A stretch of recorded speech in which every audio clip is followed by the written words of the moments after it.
The transport shuttle's doors hissed open, and Katie stepped onto the polished metal floor of Nova Academy. Her boots made small clicking sounds that echoed in the massive entrance hall. She had dreamed of this moment for years, but now that she was here, her stomach twisted with nerves. Nova Academy wasn't just any school. It was where the galaxy's best warriors came to train. Every species that had ever conquered a planet sent their strongest, smartest, and most dangerous young fighters here. And somehow, Katie had made it in. She looked around at the other new cadets and immediately felt like she had made a terrible mistake. To her left stood a group of karate, each one nearly 8 feet tall with muscles that looked like they could crush steel. Their forearms moved with practiced precision as they checked their gear. One of them, wearing commander stripes, noticed her staring. Is that supposed to be a joke? Commander Thex's voice rumbled like distant thunder. His yellow eyes looked Katie up and down with obvious disgust. That tiny thing is what I considers warrior material. The insect-like Vex nearby started making rapid clicking sounds with their mouthparts. Katie didn't speak their language, but she could tell they were laughing at her. Their compound eyes glittered with amusement as they pointed in her direction with their sharp, blade-like arms. Even worse were the Nagari, the snake-like aliens whose home planet had fallen to their armies 3 times before finally staying conquered. They made low hissing sounds that sent chills down Katie's spine. One of them, a female with bright red scales, slithered closer. "Look how soft it looks," she said in perfect English, her forked tongue flicking out to taste the air. "No claws, no natural armor, no venom.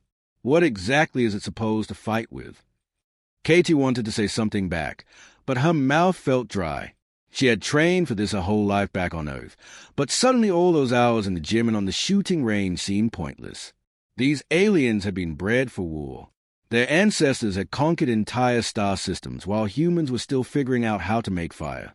The first day of training made everything worse.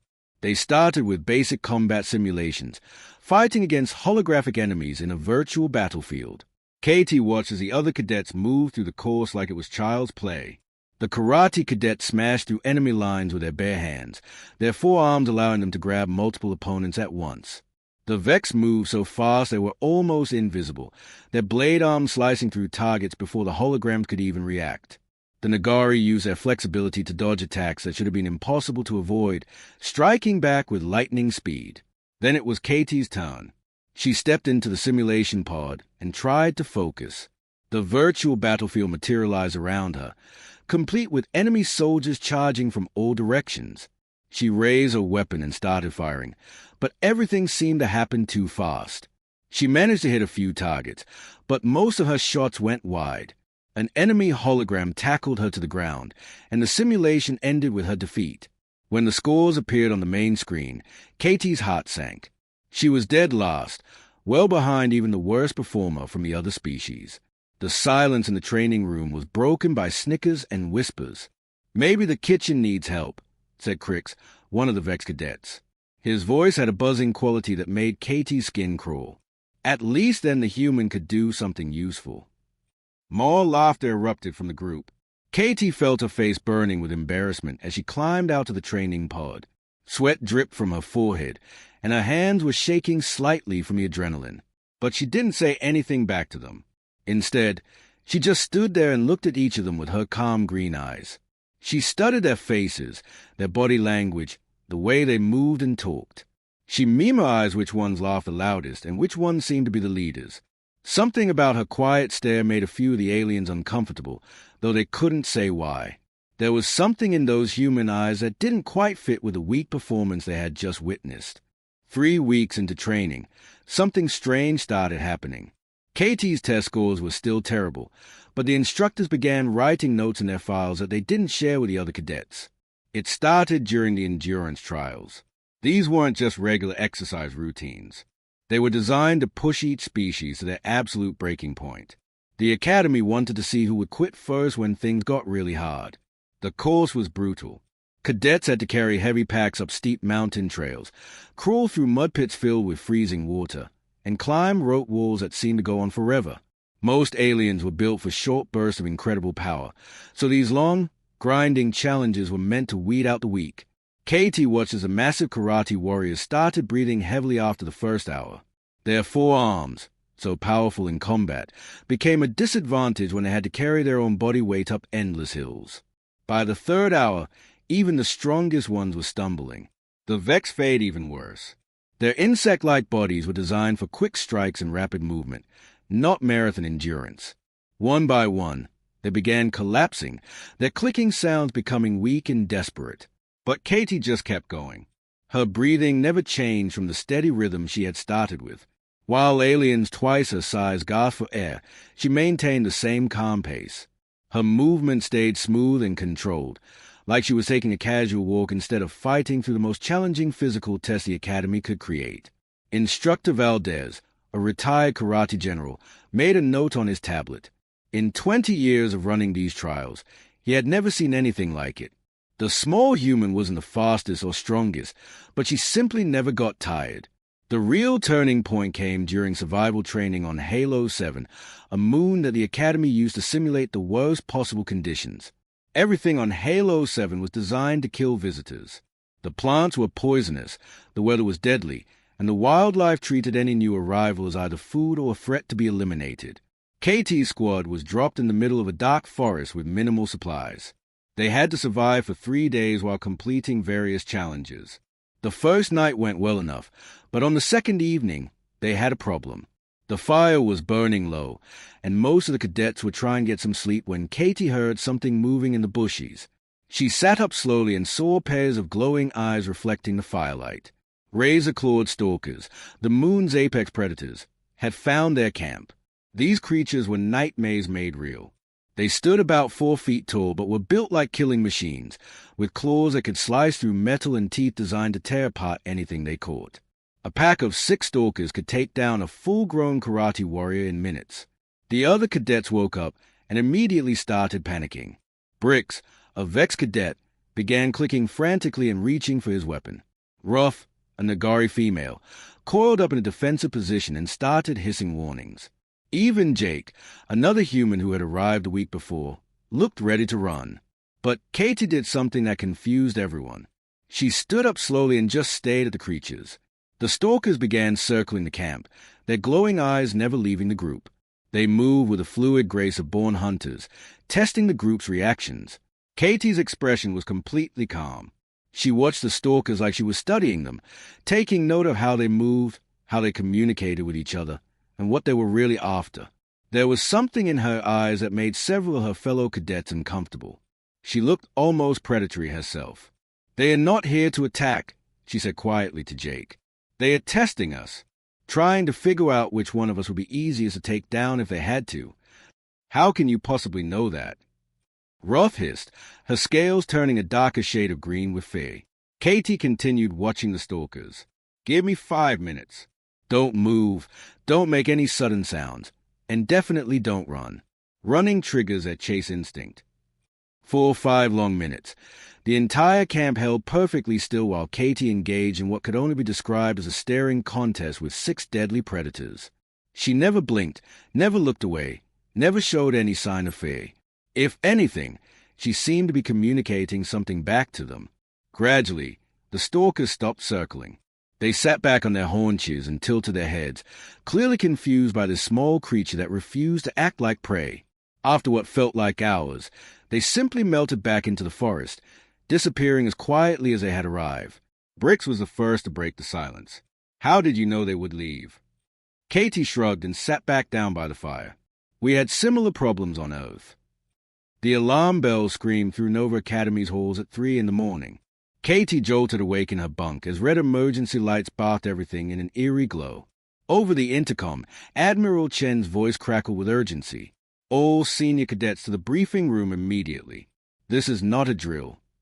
Katie had never heard the Academy's alarms before. In the 6 months she'd been there, they had run plenty of practice exercises, but nothing like this. As she rushed to get dressed, she could hear her alien roommates chattering nervously in their native languages. The briefing room was packed with the Academy's top students. Katie felt out of place among them.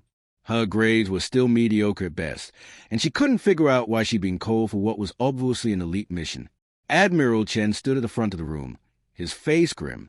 Behind him, a holographic display showed a large civilian transport ship drifting in space.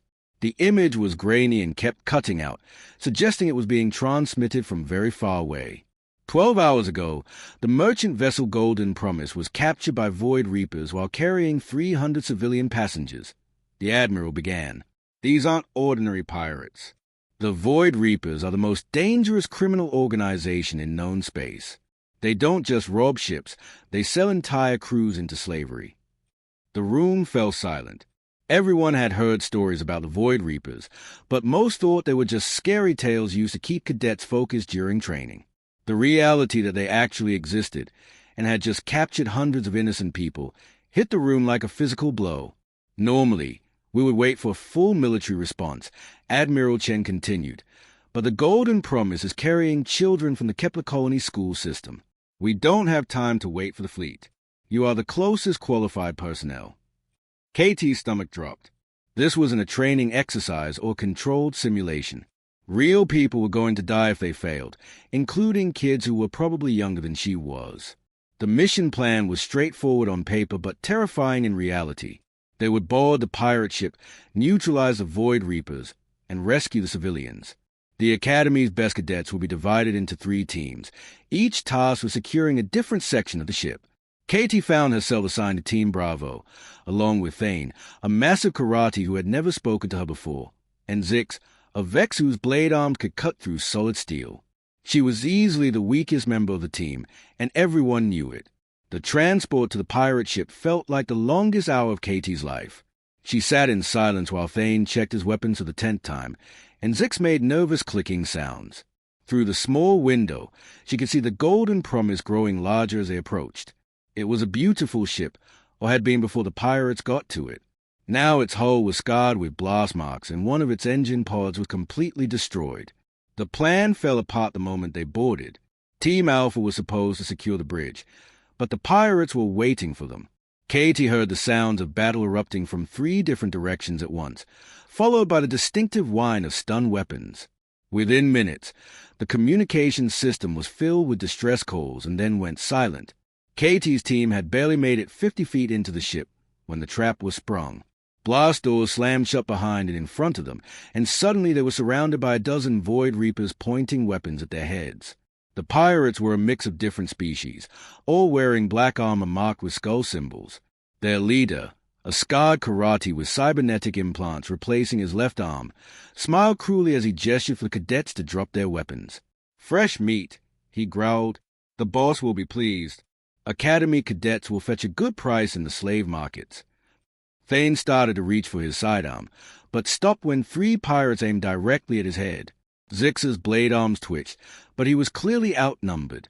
Katie slowly raised her hands, watching as the pirates moved to restrain them. Then something unexpected happened. A massive explosion rocked the ship, and all the lights went out. In the confusion, Katie rolled behind a cargo container while Thane and Zix were dragged away in different directions. She could hear their shouts echoing down the corridor until they faded into silence.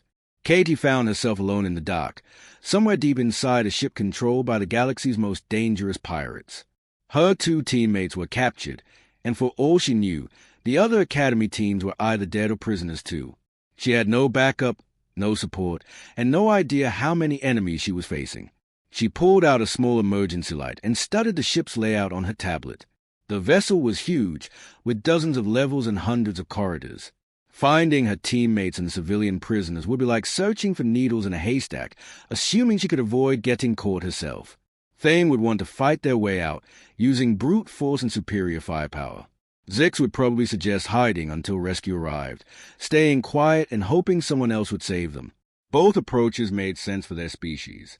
But Katie looked at the ship's maze-like interior with those calm green eyes that had unsettled so many of her classmates, and she came to a different conclusion entirely.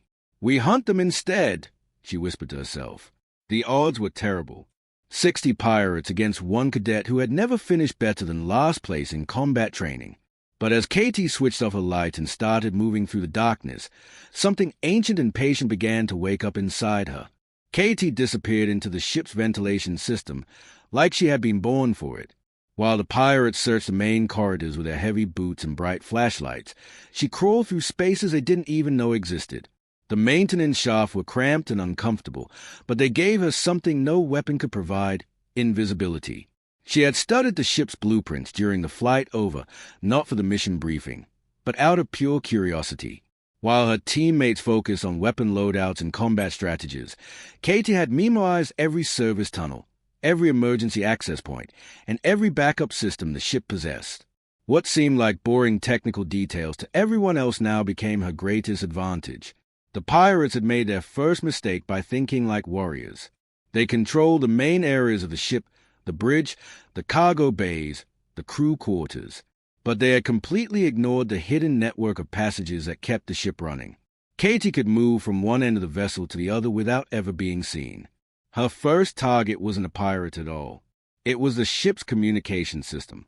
Katie crawled through a narrow shaft until she reached the main communications hub. Through a small grate, she could see two pirates standing guard. They were relaxed, joking with each other, completely unaware that someone was watching them from above. She didn't attack them directly. Instead, she carefully removed a few key components from the communication array, then slipped back into the ventilation system. Within minutes, the pirates' radios started crackling with static. Their long-range transmitters went dead. Suddenly, the different groups of pirates scattered throughout the ship couldn't talk to each other anymore. The confusion started almost immediately. Pirates in one section would hear noises and call for backup, but their messages wouldn't get through. They began abandoning their posts to physically find their comrades, leaving critical areas unguarded. Katie's next target was the power grid. The ship's main reactor was too well protected, but the secondary power distribution network was scattered throughout the vessel. She began systematically shutting down lights in different sections, plunging areas into darkness before moving on. The pirates adapted quickly at first. They switched to emergency lighting and started moving in larger groups. But Katie had anticipated this. She began targeting their backup systems too, and soon entire sections of the ship were pitch black.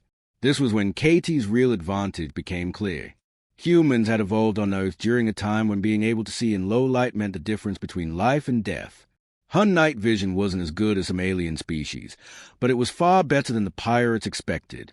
While they stumbled around with flashlights, she could see them perfectly.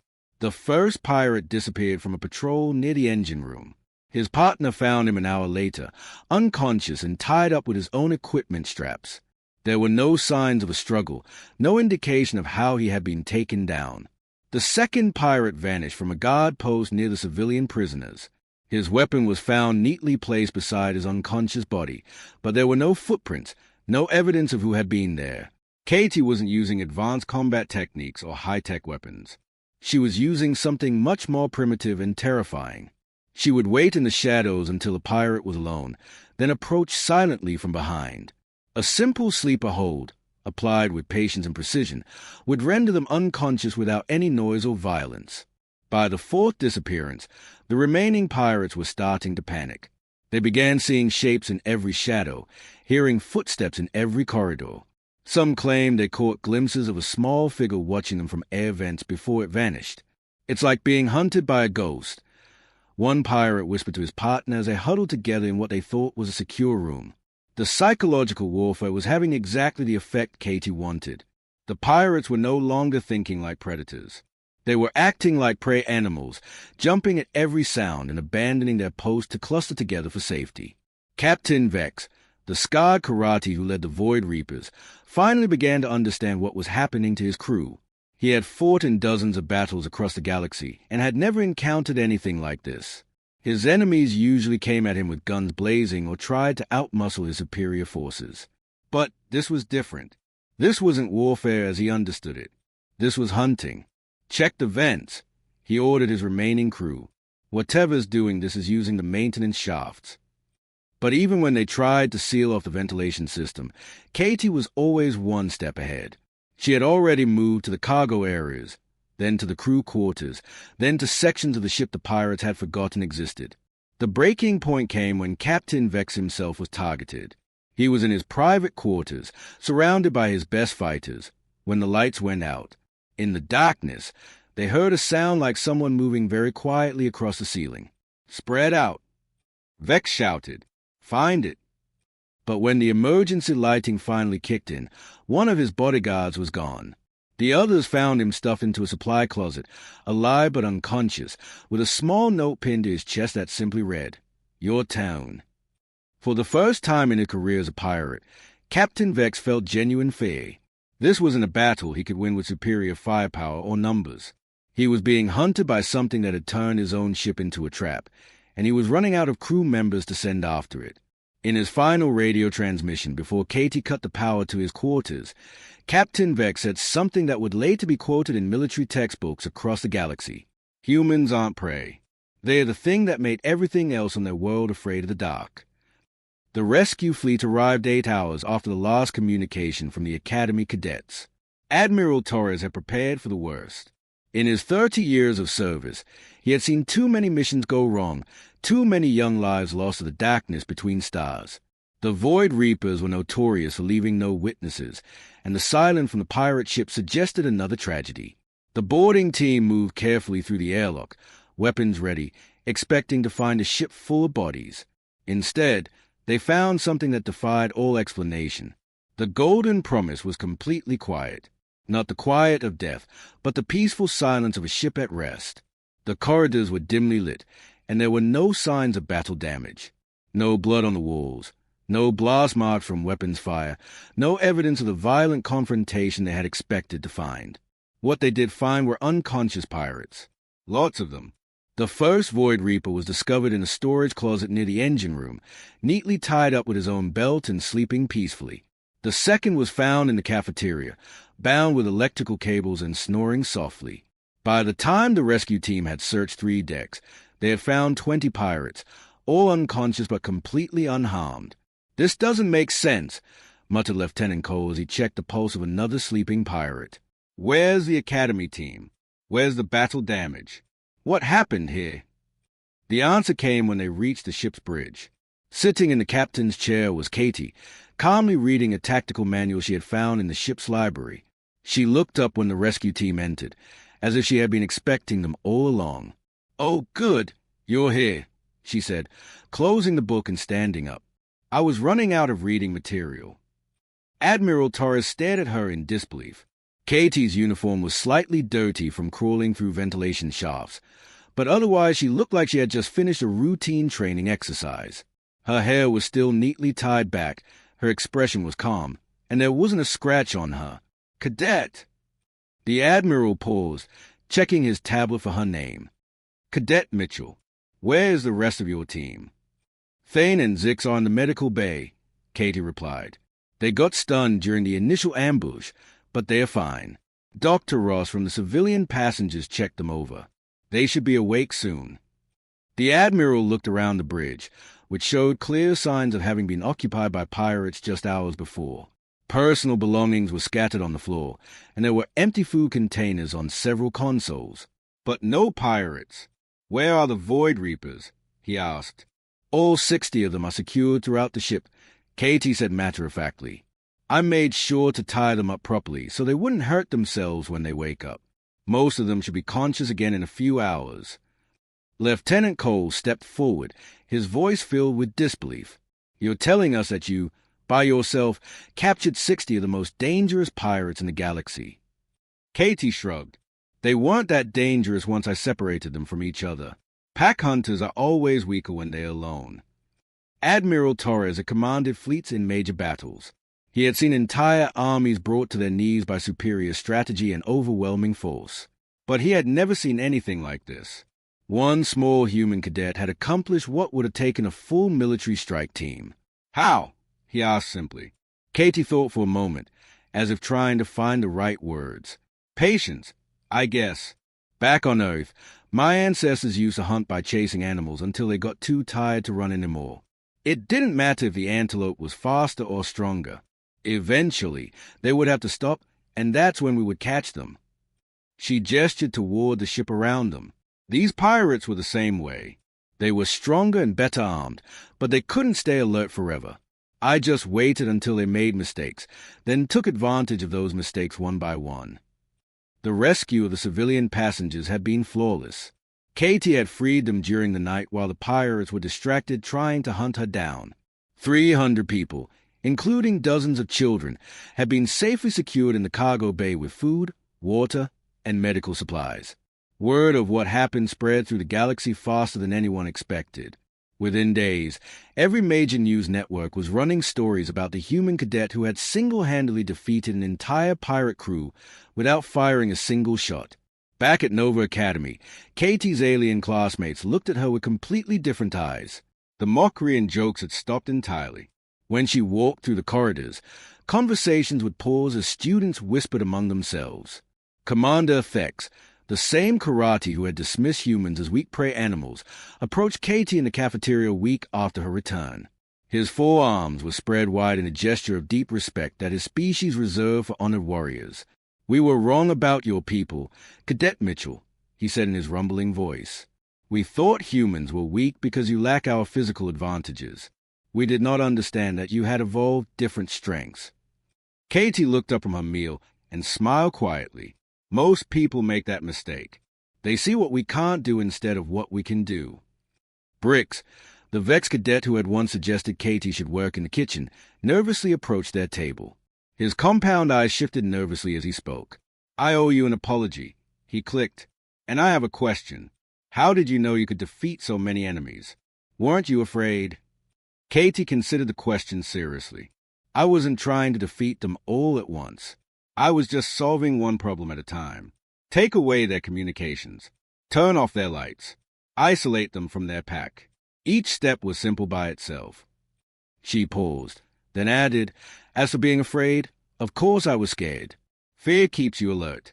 But being scared of something doesn't mean you have to run away from it." The impact of Katie's success reached far beyond Nova Academy. Recruitment offices on Earth were suddenly flooded with applications from humans wanting to join the galactic military. Other species that had never taken humanity seriously began requesting human advisors for their own forces. Within a year, human tactics were being taught at military academies across known space.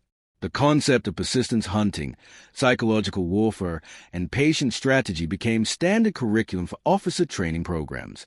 Katie graduated first in her class, though she claimed the honor belonged to all the species working together. But everyone knew the truth. Humanity had found its place among the stars not as the strongest or fastest species, but as the one that simply refused to give up. And in the deep darkness between worlds, pirates and other threats learned a new lesson about the small, soft creatures from Earth. Never underestimate something that evolved to be the ultimate predator on a world full of monsters.